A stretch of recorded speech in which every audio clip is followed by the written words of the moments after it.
Alright, you guys voted for a video of how to sand an eyebox, so this is kind of a prototype eyebox that we're working on, and we're getting ready to put it through the ringer and test it and see how it performs, but hopefully it'll work out and they'll be on the market here soon. But you guys asked for a video on how to sand them, and there's tons of different ways you can sand an eyebox, and my good buddy Jake Schofield and Jed Schofield, they did a video on their channel a couple years ago, I think. But there's tons of different ways of how to do it. This is just one way I like that works pretty good for me. So here we go. What you're gonna look for first are the parts that touch your head. You see the ears, the outside of the eyebox is what's touching first. So that's where you want to sand. It's a lot like sanding a branch test.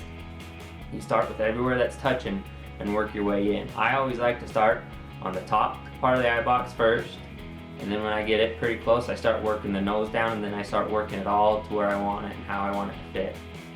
One of the main things you want to focus on is working your way from the outside in. If you go from the inside out, you'll always mess them up. So always go from the outside in. And I always like to have this top plate of the eyebox a true square, so it seals up to your hat real good. You always want to be wearing a welding cap when you do this, so you can get the fit to your welding cap, not the fit to your forehead, because it'll always be a little bit different.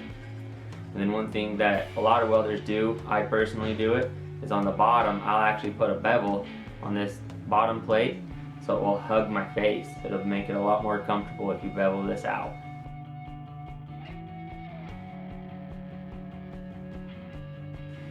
So let's get it started. You see I got a big gap here in the middle, so I'm going to start out here on the sides and work it in where it's a lot closer. You just kind of get your sandpaper and you just go to town. It's a long process. Take your time doing it.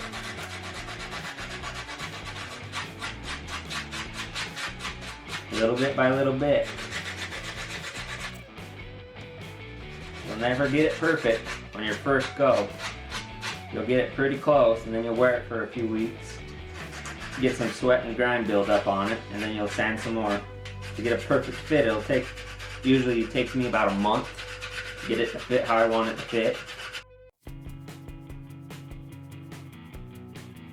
Getting a little bit smaller already. Take these sides down a little bit. You want to try and keep most of your sanding on the top and bottom pieces so that you don't totally take this side piece here out, because it's going to be soft and it'll disappear real quick. If you go too much on here, then you're going to have pockets where sunlight and sparks will come through. So just try to focus most of your sanding on the top plate for your forehead. And then you can just do little bits on the side, this side dowel right here. Because it goes a lot quicker. So you just keep going until that gap right there is completely around your face. Do equal amounts on both sides so that the eyebox will sit square and center on your face, so when you have your hood on, it's not offset on your head. A little bit, because this ain't attached to the carbon fiber yet, so it's going to be a little easier for me to do it. I don't have to work around the carbon fiber and the straps. So you can see I still got that gap. It's a long, tedious process, but if you do it right the first time and take your time and make it perfect, just like you would a branch, everything will go good from there. Some people will use a file. There's nothing wrong with that. It takes a lot of material off fast. I'm a little too OCD to do a file, so I take my time and use sandpaper. I like to use an 80 grit sandpaper.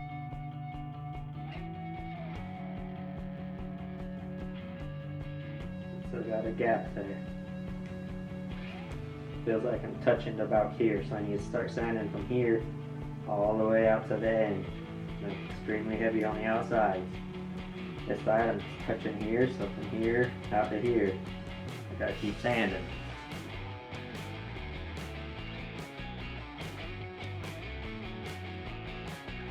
want to keep it straight up and down as best you can.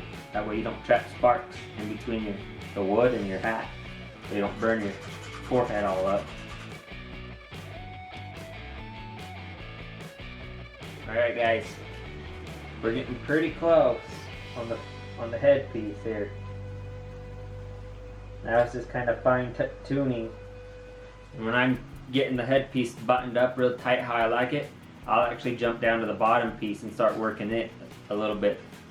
Real little bit. You don't need to do a lot to get top sealed up. When you're top sealed up, the bottom is just little pieces here and here that are touching and in your nose.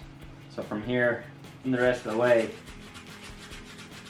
you're just going to be kind of jumping back and forth from spot to spot, keeping everything square, keeping this ledge here as square as you can. I might leave my top like that for a while so that my sweat and dirt can get stuck in here. And the darker spots, when that sweat and dirt, after you've wore it for a week or so, the spots that have the darkest buildup is where you want to sand, and you just sand it off. And then you wear it for another week or so and do it again until it's all the same color all the way around. And then you know you have a perfect fit.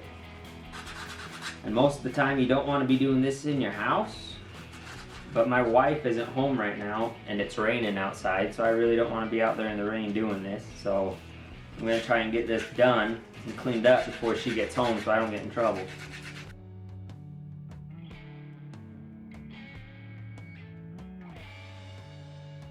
This is where most people mess up, is on the nose, and there's not much you can do to fix it when you do mess it up. Just take your time, little bit by little bit. I can still see a little bit of daylight through here. Not much, just a little bit. Gotta take some more off the nose. It's feeling pretty comfortable though. I'll go a little bit more on the nose and then just bevel it out even more than that. And then I'll wear it for a couple of days and look at that nose piece again and start sanding off the dark pieces of the nose that I was telling you guys about.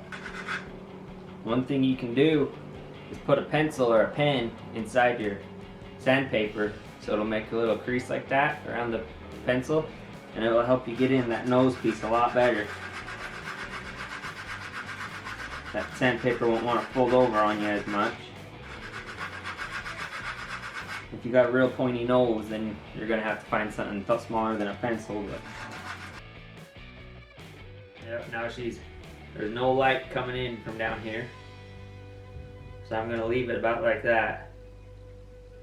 You can push on it and feel where the pressure points are, and that will also help you tell where to sand. Like, I'm pushing on it pretty hard and I can feel some pressure points down here on the bottom outside corners of the eye box. But before you go too much on your nose, you want to check so that you get these out here sanded down. I'm going to switch back over to that stronger sandpaper. Do a little bit more out here on the outside where it was touching hard. And pressure points, you don't want them when you're welding, otherwise your face will hurt by 10 o'clock in the morning. Oh yeah, that is a comfortable fit right there. I'll probably rock that for a couple of days, get some sweat and grime built up in there, and then do a little bit more sanding. But you can see this bevel on the outside that I put here, that's what I was telling you guys at the beginning of the video, to make it fit the contour of your cheekbones and your face. It'll be a lot more comfortable than a sharp 90 digging into it all day long. And you want it to be fairly smooth. You don't want any hard bumps in it or nothing. You want it all blended in together so everything flows really nice. Right now is going through and cleaning everything up, making it all smooth and getting rid of any sharp edges there might be. But there you guys go. That is how you sand an eye box. There's multiple different ways to do it, so that's the way I've sanded mine, and kind of a technique that a good buddy of mine taught me, and It's worked for me really good, so hopefully that'll save you guys some money and time not messing up eye boxes. Thanks.